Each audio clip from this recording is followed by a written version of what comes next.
I see men who are not ready to be faithful. They say, like, multiply the women in your life, you have multiplied your sorrows. You can never do away with it. There will be problem. There will always be problem. People will be looking for your attention constantly. You have to now share yourself. One of the problems of polygamy, you know, problem of polygamy, the families, there will always be envy. No matter how you try to manage it, there will always be envy. There will always be jealousy. It will all be there. And jealousy and envy is the root of wickedness. Envy and jealousy can drive the other wife to a shrine she has vowed never to go, just because you want to avenge, revenge, has power, I want to have position, I want to have property. It can go extra mile and take some steps. So the hasty ones. Proverbs 21 verse 5. Thoughts of hastiness will lead to want. Proverbs 29 verse 20. Seest thou a man who is hasty in his words? There is more hope of a fool than him. Proverbs 28 verse 30. A faithful man shall absorb with blessing, but he that maketh haste to be rich shall not be innocent. It shall not be innocent. Once haste is involved, you cannot say, I didn't know it will lead to this. You cannot be innocent. Number 19. The dubious and diabolic ones. Dubious and diabolic. Once you have close acquaintance, people who are dubious and are diabolic, you are setting up yourself for disaster. Your friends go to shrines, go to carry sacrifices, rituals, and you say, we are just friends, we just have a get-together, a gathering somewhere where we just rest after Sunday evening. You are setting up yourself for problem. You are coming from the house of God. They are coming from the house of the devil. Light and darkness cannot be together. Once you try to put them together, they be clash. I have laid hands on your head. Now you want to go and meet somebody. You are related to somebody, or you are not saying the person is my boyfriend or my girl, and the person is coming from a river, a shrine where they are taking a bath. They have come there with you. Light and darkness cannot dwell together. One, we have to subdue the other one. I put fire. Some of you come to service. I put fire in your spirit. Put fire on your head. You go back and want to meet somebody who will quench the fire. No problem. Continue. You are like Samson. Samson means sunrise. Delilah means bring low. Samson went to go and meet bring low, and Samson was brought low. Do you know why you have to be careful? Do you know why to be more careful than them? Can I say this to you? It's easier for corrupt water, for dirty water, to make clean water to be dirty, than for clean water to wash dirty water. One touch of dirty water, that water is no longer pure again. But no matter the clean water you pour inside dirty water, it cannot make it to be clean. It cannot. It cannot. You touch your white garment with a touch of red oil. No matter the touch of white on red, it will not change it. So it's you has to be careful. Your friends, you know them, they are diabolic. They carry charms, they take charms. That is what they rely on. You not keep them as your close friends. Don't worry. A day is coming. That charm will work on you. They will look for the moments of your life where you are the lowest percentage of spirituality. That charm will work on you. Are you aware people who use charms? They use charms against charms. Are you aware? Are you aware they use charms against charms? So one of those are friends, even if you are using charms, who also use charms, we go to a higher evil altar somewhere. We go and say, this is my friend, I want to bring him down. We'll bring a charm, bring him down. Are you not aware? Charms against charms. That kingdom is divided against itself. They have no ranks. All they have is fight and show of power because of the pride in their heart. Anything they can do it just to get power. A witch can kill a witch. I told a young man who came for a prayer some weeks ago. I said, do you know this you are doing now? You're on your way to destruction. He said, how? I said, you complain that you were not having money. You went to meet one of them. They gave you something. He said, yes. I said, you burned the incense. He said, yes. I said, you started seeing money. He said, yes. And the thing was that you started seeing the money. You could no longer sleep in the night. What the devil does, he just use a bigger demon to displace a smaller demon. You'll be seeing money, you'll not be sleeping in the night. You now have to go back to them for the one to sleep in the night. When you start sleeping in the night, if you are married, you start having attacks. I don't see it. You know what witchcraft is? Witchcraft is Solving a small problem, but creating a bigger problem for tomorrow. Can I give you an illustration? I want a child. I want a child. A child. Pastor, God could not do it. Pastor, pray. Nothing happened. You now go to one of these places. They now give you something to drink. They have a free gift like that. But that child will grow up. You have that child. That child will be problematic. Right from childhood, the child will be giving you problems. Problems upon problems. You take them from place to place. Prayers to prayers. They pray. You know why? Because the problem started from the foundation. Before the child was born, you went somewhere. It was a free gift from the devil. The child has grown and the child is disgraced. At 31, there are problems everywhere. At 40, the child is a concern to everybody. Children from the water, that you go to the water to go and get as a gift, they have 3 types of problem. The first one, financial problem. They will always have it. I'm not saying they be poor. Either they are stealing money or money does not stay in their hand. Because the devil must collect his things back. He must have a reward. It's like a landlord. You have a tenant. He must pay rent. He must pay rent. When month end, when the year ends, the landlord must collect the rent. He will collect it. The second one, they will have marital problems. To settle will be a problem. If they settle, there will be issues. So much issues. Financial, marital, the third one, causes of those problems. They will always have attitude problem. No matter the good upbringing you bring to such a child, there will be a problem in character. I don't know what came over me. We know what came over you. You were from the river.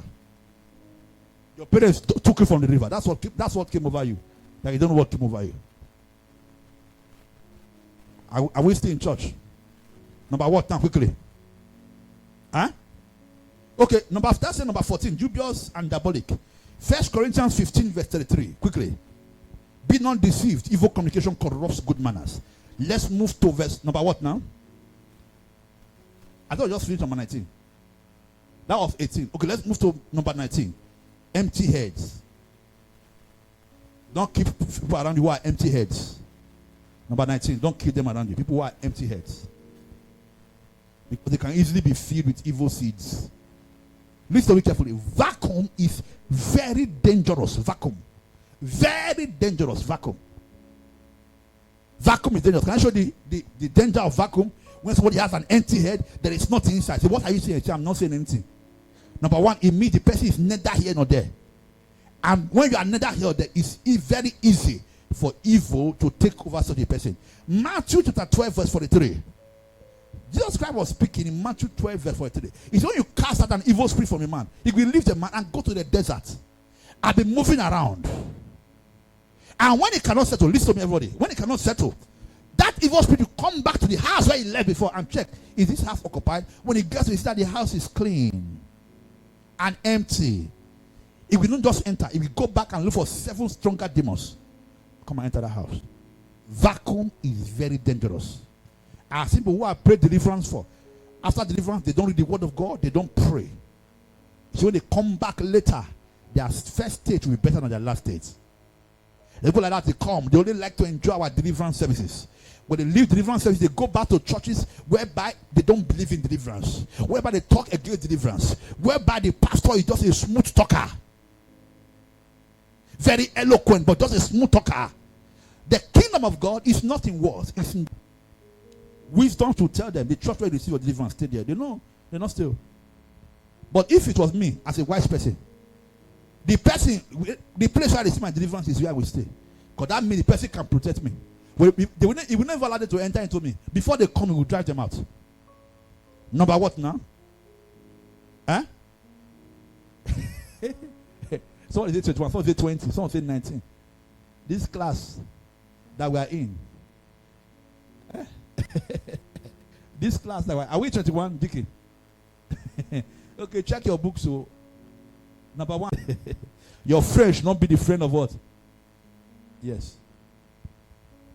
Not be the friend of your enemy. If you must be my friend, then I must know your friends. If I must bring you close, I must know your friends. I must know your friends. Because a lot goes beyond your back. Judas was eating with Jesus on the table on the Last Supper one day. As he was eating with him, Even dipped hand in the same place Jesus Christ ate. As soon as he got up, he went to go and meet the enemies and told them, I want to give you the master. How much will you pay me? Not that they came to him. He was the one that went to them and said, I want to sell Jesus Christ for you. How much will you pay me? After eating with him on the table. You don't understand the heart of men. Men, the heart of man, the heart of man is desperately wicked. Who can know it? That's why until you know their heart, don't trust them with your life.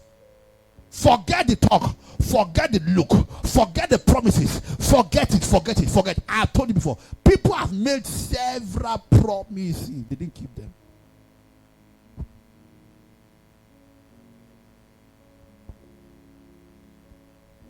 So the person who is a companion to those that hate you, I didn't say this, that hate you, your matter, they don't like it. Such a person who is a companion, don't keep the person close. Because they are doer. Their loyalty is not guaranteed. They are obvious Judas. You want to learn how to sanitize your inner circle. It's not jealousy, it's not manipulation. Once just quiet that person who is coming close to you is a friend to somebody who hates you with passion. Not quarrel, but don't be the person too close. There's a man who died in Judges. Let me say this quickly. There's a man, one of the kings who oppressed Israel that died in Judges. I think his name was Ehud or so. No, Ehud was the one that went to go and carry the judgment that God raised. He went to this king who oppressed Israel and he said, oh king, I have a message for you. He said, go on and say it. The man said to the king, Ehud said to the king, sir, I can't say it. Tell your associates to leave. It's a private message. The king said, okay, you can go. He said, let's go and hear this message in your inner chamber. So Ehud followed the king to the inner chamber. As they were talking, Ehud got up. Ehud is a left-handed person. Right? You know, this is right, this is left. So he has a sword. The sword is not kept here. Normally soldiers, they keep their sword here so they can easily draw it. But this left-handed Ehud, his own sword is this way. If it was a left-handed person, when he was putting hand here, the king would have suspected he wants to draw his sword. But Ehud is left-handed. So when he went to draw his own sword, the king did not suspect. He just, as they're talking, he just put his hand inside his clothing and brought out a spear from here, a sharp knife. And the king was a fat man, very fat. You don't put their fat. When they sit down, their belly will be on the table. Their belly have to have their own chair on the table because of the fatness. He has a lot of fat. So Ehud just took his short knife from here with his left hand. No suspicion from the king. He brought out. He's not close to the king. He just took the knife and put the knife through the place where there's enough fat to smite him. To the extent that when Ehud removed his hand, the fatness of his belly covered the knife. Then he just poked it down as if he's resting. Shut the door and left. When the soldiers came to come and knock, oh king, are you there? He didn't answer. They opened, they saw him. They say the king is resting. They don't know that knife has entered his fat stomach. That the man is he has crossed to the other side. When they waited the evening, they now opened with force. And the king is dead. And that guy has escaped since. Listen to me, nothing can kill you until they are close to you. That's why I'm talking to you now. This thing, they can't do it from far. He has to. If Judas did not betray Jesus Christ, they would have been able to kill him. Are you aware that the disciples of Jesus Christ and Jesus Christ, they look similar? They dress alike? That's why you have to take a kiss to betray Jesus Christ. Judas said, don't worry, I know we all look alike. But the one I will kiss, that's the Christ you have to kill. We know that kiss communicates love. But they are killing kisses. If I sleep with him, I will keep him. You are lying. Sex cannot keep a man. Men stay where they want to stay. Shall we tying down with this pregnancy? It's a lie. You'll be very surprised. Say that my boyfriend, I know what to do to him. You will marry me by force. Wilderness to feed people. Thousands of people in the wilderness. After they finished eating, fragments were left. When they gathered together, it was 12 baskets. I tell you, when we want to marry a lady, please make sure she's a manager. She's a manager what? She's a manager. I was just reminiscing something some weeks ago with Mama alone. I said, when we got married, we're not at this level. We'll take this particular, we don't have to start begging people who want to eat. We'll take it to market, buy what we have, and eat it, we'll sleep.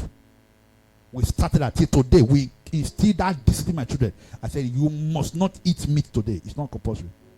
What once you ate yesterday? When there was meat, you ate 4 pieces at once.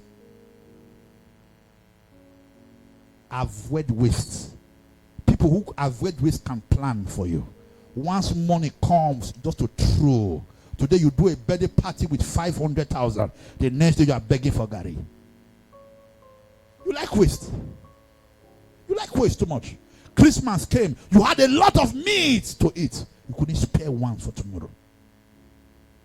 You ate everything at once. You don't plan for the next day. You don't have to gather the fragments. That 20 naira, that 550 naira, when you gather together, it can save you in a day of scarcity and adversity by just keeping there. You like to throw things. You have 3 pairs of shoes, 5 months, they are dead. They are gone already. Once somebody is wasteful, please, the person should not come to your inner circle.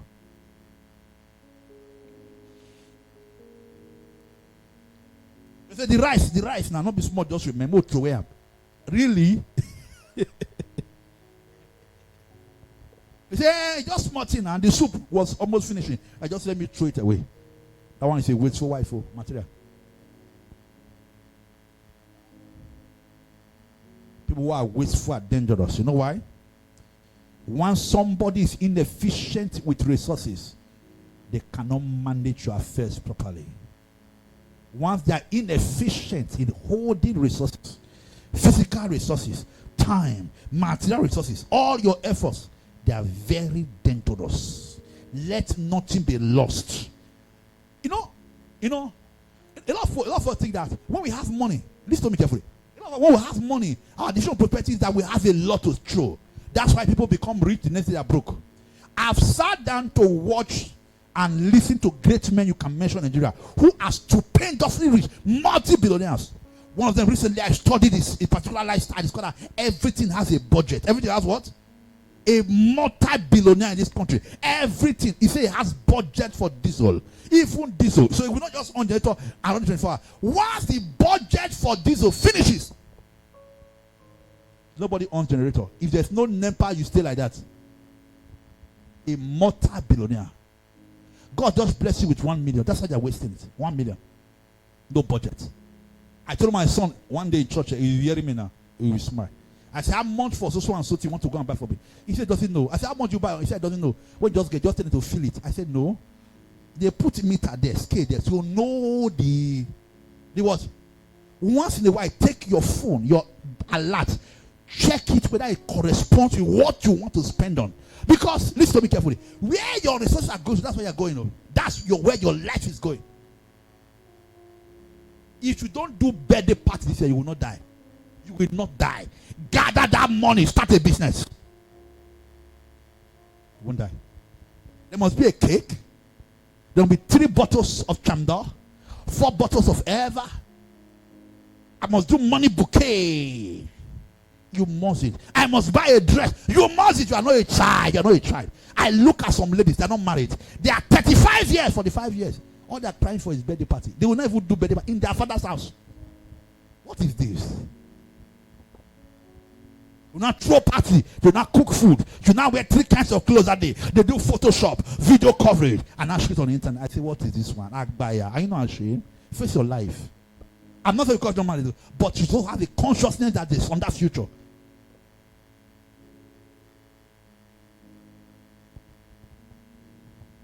I must wear bone straight hair. Bone straight hair. If you are not giving bone straight hair, we are breaking the relationship. My brother, just tell the start. He said, the relationship have already broken since so.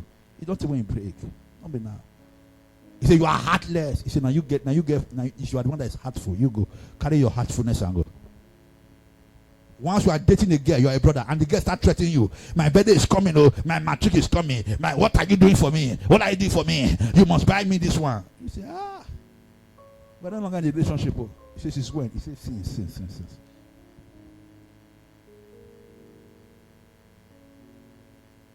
Don't be wasteful.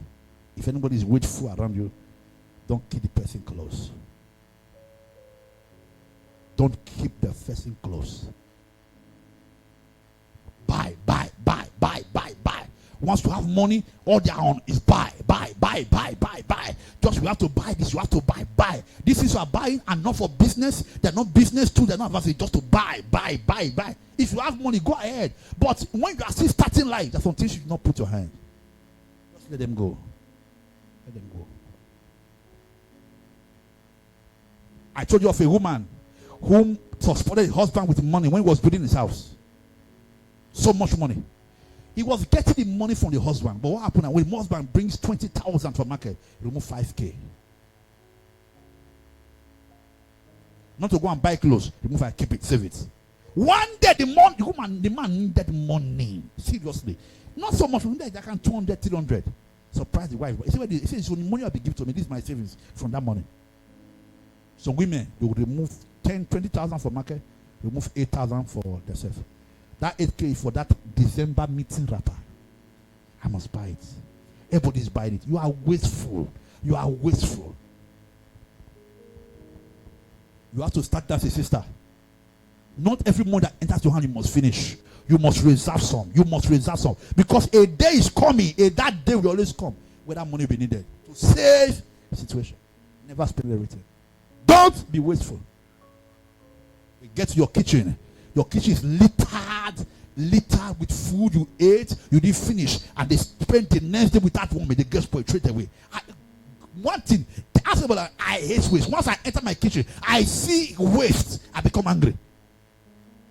I say, who did this? Waste. You buy toothpaste that's supposed to last for 1 month. In 1 week, it's finished. You'll be putting toothpaste. I see it's butter. Is it butter? Put on the. I see it's butter. I see I'm putting butter on brush. You carry tissue. You roll like this. Roll. Or the tissue become like sanitary pad. You know, you to clean yourself. You roll it. It become thick until it's heavy in your hand. You say, yeah. I don't play with sugar. I don't play with sugar. You keep packing. No, the older is coming to deal with you. You keep packing. I like milk. You want to make tea. You turn a whole pig milk. Follow you put inside. You put 4 spoons of Bonvita, put it inside. You carry 8 cubes of sugar, you put inside. You want that spirit is in you. You just want to finish everything now. You drink, and when you finish drinking, under the cup you see the thick Bonvita, the thickness of the milk. Where he said, let us rinse it. Let's rinse it. It's not a sign of prosperity. It's a sign you don't have a future. There's no future. Because you are wasting it now. Wasting it.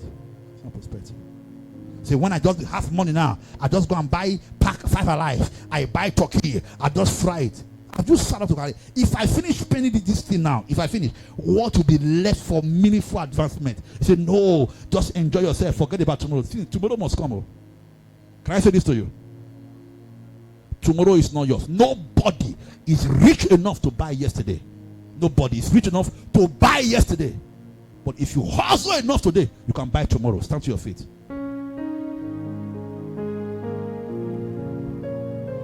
Lift your hands. Say, I will not be foolish.